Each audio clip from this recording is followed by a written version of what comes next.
#1 song in the country. That's Miley Cyrus and Party in the USA. It's Q104, Wilde and Feast, 724. Last night, of course, Miley played the Q. Sold-out show. Oh, I'm sure it was fantastic. All of Tweener Nation was there, and we had several listeners before at the sound check. Oh, how did that go? That was actually really cool. She did a Sheryl Crow song. Yeah. And she nailed it. I mean, she can sing.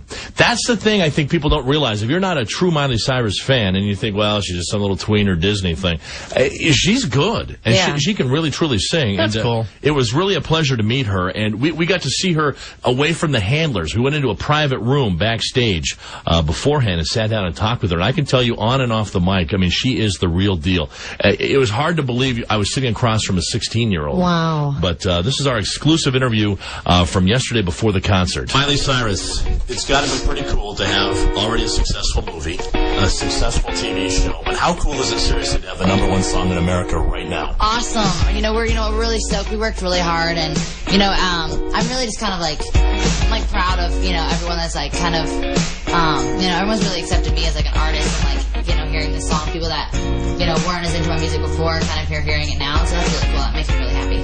It's interesting to me because we get to obviously interview a lot of big names and so forth, and everyone that we've talked to that's got a chance to talk to you gets nervous. Yeah. And I have to admit, all the big names we've had on, it's crazy because you're huge. Thank you. Is it too much too soon for you, or do you feel you're right where you need to be? I feel like I'm where I need to be. I've worked really hard. Like I worked on, it wasn't like just this one song, really brought me into it. I've been working on like a TV show, and I've worked on movies, and I mean I've done like a lot of things, and I work hard. I think it's like if you work hard and you'll get rewarded for it, especially if you're like good to people and just like are having fun with what you're doing, it'll all work out.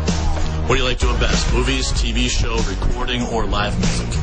I love performing, I really do, but movies are kind of like where I see myself doing things right now. I kind of feel like the music industry is just in like a really weird place, and like I don't know, it just seems kind of like sad to me. Like not as many people are doing music that they love. They're just audition and put into a group and say this is the kind of thing you're going to sing and this is what you're going to wear, and I don't really want to do that. If I want to be someone I'm not, I'll act. So that's kind of what I like to do. I noticed during the sound check you did some Sheryl Crow music. Are you a fan of hers? You just happen to like that song? Big fan of Sheryl. We performed that song like a couple times together. We did it on Divas, and then we've done a couple shows or a show together, so it was really fun. So it's one of my favorite songs.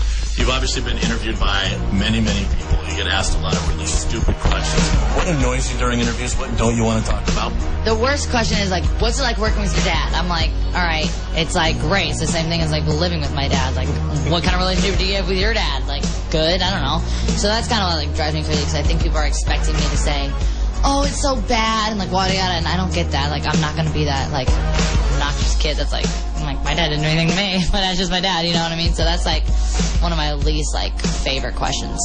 Obviously, doing the movies and making the music and the TV shows and so forth, you want to be very, very famous. But then it gets to a point where you're so famous that everything you do, you get caught holding hands with one guy, or you say something wrong on Twitter, it's a big deal to everybody. Do you find yourself really paying attention to that? No, I think people like stress themselves out, and it kind of makes me laugh because while I'm like going off living my life and having a good time and living my dream and being with people that I love and being in like a happy, like healthy relationship, people are like stressing themselves out when I sleep fine at night. So you know what I mean? It's like, it's funny to me, I think, more than anything. And like it's kind of annoying, but like I don't really look at it. And also, the funny thing is I feel like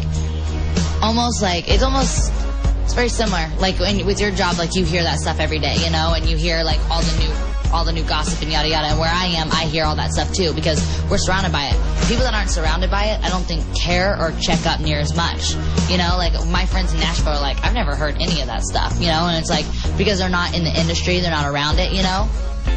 We're kind of like the people that are always around it. We're kind of forced to hear it. And that's like part of our job. Them, it's not. It's interesting to us because when we find out like the latest rumor about Miley Cyrus, oh, she's dating this guy, she's dating that guy. That's kind of thing. Yeah, exactly. You give someone like, what they need to keep their show on, and at the end of the day, hopefully after you hear that, they play Party in the USA, so I win. It doesn't matter to me either way. It's like, evens itself out.